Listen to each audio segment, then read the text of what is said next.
Assalamu alaikum dear students, your science teacher here. I hope you all are fine at your home and you all are taking great care of your loved ones. Students, this is tutorial number 3 in this August month, and in this month we are covering our chapter number 5, which is about atoms, molecules, mixtures and compounds, and our today's topic is physical properties and uses of metals and non-metals. But before starting this tutorial, I want to share some values. Value of the month is saying thank you. Message of the day is thank you is the best prayer anyone could say. Fact of the day is your heart is about same the size as your fist. What fist is called in Urdu? It is called as mutti. So the size of our fist is equals to the size of our heart. Students, today we are going to define physical properties and uses of metals. In previous tutorial, I shared knowledge about metals and non-metals, what their physical properties are, and today I will relate these physical properties with the uses of metals and non-metals. So there are a number of physical properties like state, like hardness, like luster, like melting and boiling points, strength and malleability, and conductivity. So these 6 physical properties today we are going to discuss in detail.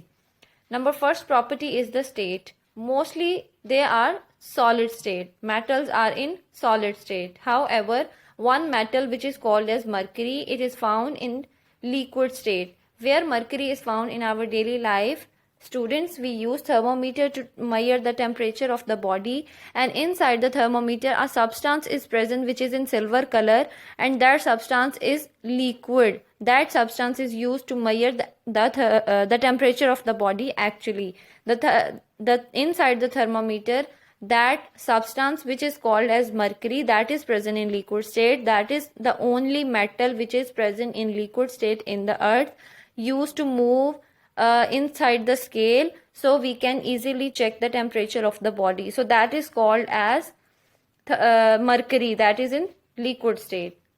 Next property is the hardness. Most metals are hard solids. For example, iron is used to make steel. The steel is then used for making rails, bridges, ships, girders, surgical instruments and utensils. And we see a number of objects which are made of iron in our daily life. Luster. Freshly cut metals have brilliant shine called luster. So what is luster? Luster is actually the shine which is present on the metals. And as you see, our utensils which are made of iron or steel, which we use in our kitchen, they have a sparkle, they have a shine, they have a light on them. So that property of a metal is called as luster.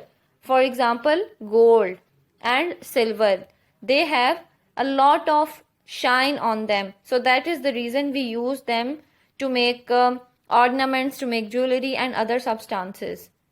Number 4th property is melting and boiling points. Melting point and boiling point, both are very high of metals. So they have high melting and boiling points. For example, iron, copper and aluminium are used to make kitchen utensils. In kitchen, we use high flames to cook the food. So if we use the utensils of metals, so it is bearable for the metals, and that temperature do not melt the metal. So that's why we use utensils made of copper, aluminium and iron, because they have high melting and boiling points.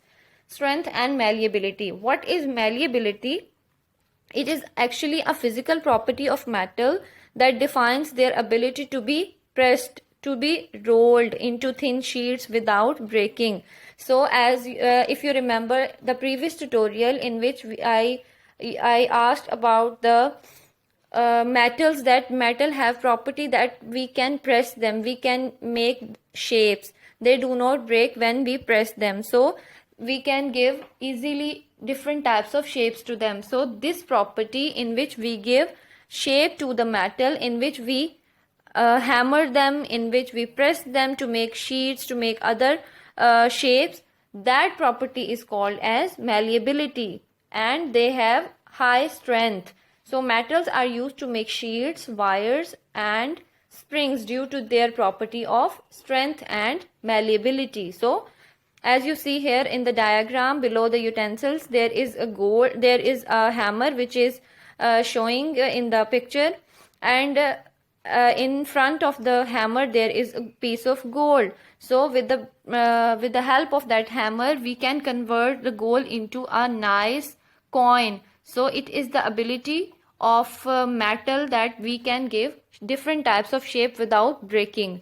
So gold is the most malleable metal in all the metals. So next is the conductivity. Metals like copper and aluminium have the property to allow electricity to pass through them. This property is called conductivity. Conductivity is the property of in which light can pass through a object. So metals are high conductors. Metals can conduct electricity. So these 6 are the points of metals, and I taught you about their uses as well. Next is the special property of metal, which is called as alloy.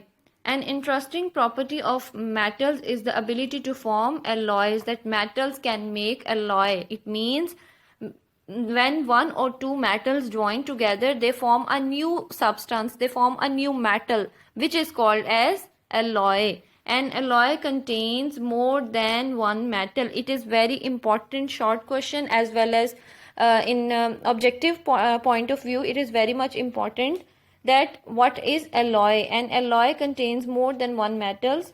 For example, German silver, it is an alloy which is made up of copper, zinc and nickel, and it is used in jewelry.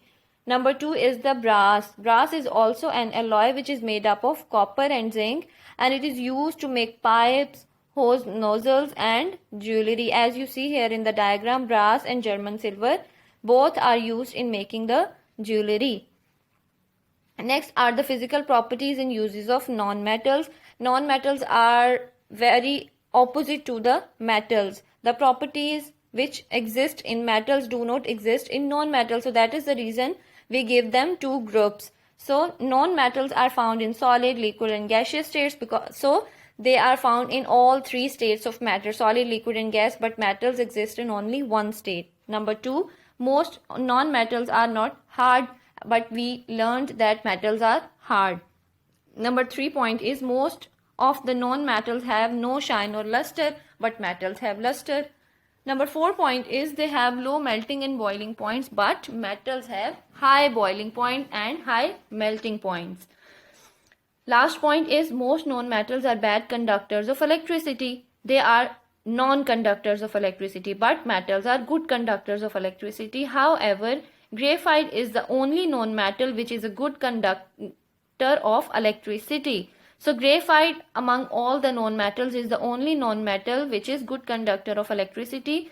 So this is the exceptional case in non-metals, as the exceptional case which exists in metals of, like, which we learned in the thermometer, that is mercury. So in metals the exceptional case is about mercury, and in non-metals the exceptional case is about graphite. So students, this was all about the physical properties and uses of metals and non-metals, and I hope you enjoyed this tutorial. If you have any question you may ask. Allah Hafiz.